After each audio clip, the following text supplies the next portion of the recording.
Chapter 3 Edmund and the Wardrobe.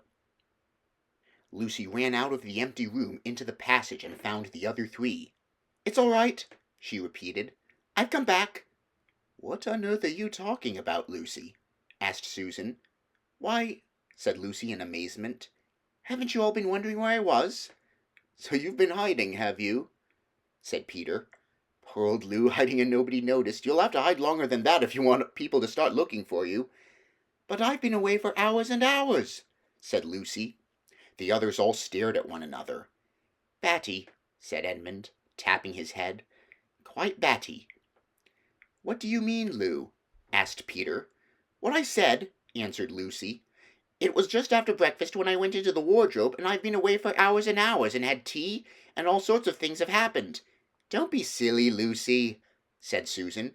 "We've only just come out of that room a moment ago, and you were there then." "She's not being silly at all," said Peter.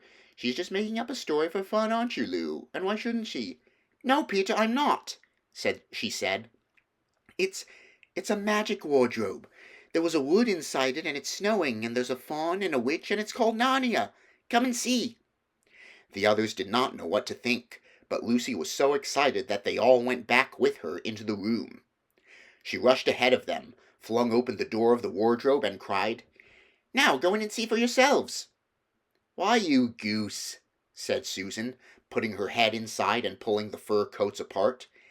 "It's just an ordinary wardrobe. Look, there's the back of it." Then everyone looked in and pulled the coats apart, and they all saw, Lucy herself saw, a perfectly ordinary wardrobe. There was no wood and no snow, only the back of the wardrobe, with hooks on it. Peter went in and rapped his knuckles on it to make sure that it was solid. "A jolly good hoax, Lou," he said as he came out again. "You've really taken us in, I must admit. We half believed you." "But it wasn't a hoax at all," said Lucy. "Really and truly, it was all different a moment ago. Honestly it was, I promise." "Come, Lou," said Peter. "That's going a bit far. You've had your joke. Hadn't you better drop it now?" Lucy grew very red in the face and tried to say something, though she hardly knew what she was trying to say, and burst into tears. For the next few days she was very miserable. She could have made it up with the others quite easily at any moment if she could have brought herself to say that the whole thing was only a story made up for fun. But Lucy was a very truthful girl, and she knew that she was really in the right, and she could not bring herself to say this. The others, who thought she was telling a lie, and a silly lie too, made her very unhappy. The two elder ones did this without meaning to do it. But Edmund could be spiteful, and on this occasion he was spiteful. He sneered and jeered at Lucy, and kept on asking her if she'd found any other new countries in other cupboards all over the house. What made it worse was that these days ought to have been delightful. The weather was fine, and they were out of doors from morning to night, bathing, fishing, climbing trees, and lying in the heather. But Lucy could not properly enjoy any of it, and so things went on until the next wet day. That day, when it came to the afternoon and there was still no sign of a break in the weather, they decided to play hide and seek. Susan was it, and as soon as the others scattered to hide, Lucy went into the room where the wardrobe was. She did not mean to hide in the wardrobe, because she knew that would only set the others talking again about the whole wretched business. But she did want to have one more look inside it, for by this time she was beginning to wonder herself whether Narnia and the faun had not been a dream. The house was so large and complicated and full of hiding places that she thought she would have time to have one look into the wardrobe and then hide somewhere else. But as soon as she reached it she heard steps in the passage outside, and then there was nothing for it but to jump into the wardrobe and hold the door closed behind her. She did not shut it properly because she knew that it is very silly to shut oneself into a wardrobe, even if it is not a magic one. Now the steps she had heard were those of Edmund, and he came into the room just in time to see Lucy vanishing into the wardrobe. He at once decided to get into it himself, not because he thought it a particularly good place to hide, but because he wanted to go on teasing her about her imaginary country. He opened the door.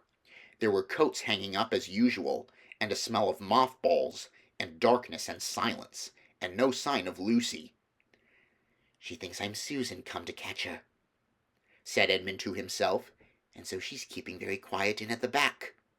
He jumped in and shut the door, forgetting what a very foolish thing this is to do. Then he began feeling about for Lucy in the dark. He had expected to find her in a few seconds, and was very surprised when he did not. He decided to open the door again and let in some light. But he could not find the door either. He didn't like this at all, and began groping wildly in every direction. He even shouted out, "Lucy! Lou, where are you? I know you're here." There was no answer, and Edmund noticed that his own voice had a curious sound. Not the sound you expect in a cupboard, but a kind of open-air sound. He also noticed that he was unexpectedly cold, and then he saw a light. "Thank goodness," said Edmund. "The door must have swung open of its own accord." He forgot all about Lucy and went toward the light, which he thought was the open door of the wardrobe. But instead of finding himself stepping out into the spare room, he found himself stepping out from the shadow of some thick dark fir trees into an open space in the middle of a wood. There was a crisp, dry snow under his feet, and more snow lying on the branches of the trees. Overhead there was a pale blue sky, the sort of sky one sees on a fine winter day in the morning. Straight ahead of him he saw between the tree trunks the sun, just rising, very red and clear. Everything was perfectly still, as if he were the only living creature in that country. There was not even a robin or a squirrel among the trees, and the wood stretched as far as he could see in every direction. He shivered. He now remembered that he had been looking for Lucy, and also how unpleasant he had been to her about her imaginary country, which now turned out not to have been imaginary at all. He thought that she must be somewhere quite close, and so he shouted, "Lucy! Lucy! I'm here too! Edmund!" There was no answer. "She's angry about all the things I've been saying lately," thought Edmund, and though he did not like to admit that he had been wrong, he also did not much like being alone in this strange, cold, quiet place, so he shouted again, "I say, Lou! I'm sorry I didn't believe you. I see now you were right all along. Do come out. Make it Pax." Still there was no answer. "Just like a girl," said Edmund to himself, "sulking somewhere and won't accept an apology."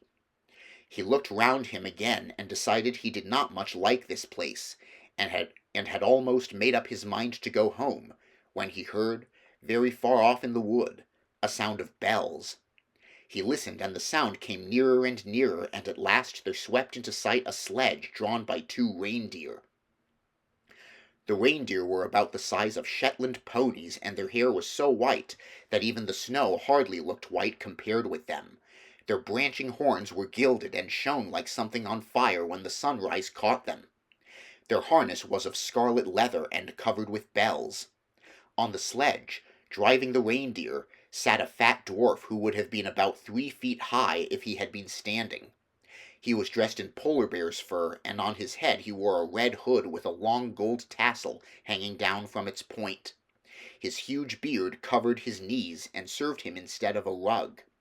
But behind him, on a much higher seat in the middle of the sledge, sat a very different person. A great lady, taller than any woman that Edmund had ever seen. She also was covered in white fur up to her throat, and held a long straight golden wand in her right hand, and wore a golden crown on her head. Her face was white, not merely pale, but white like snow or paper or icing sugar, except for her very red mouth.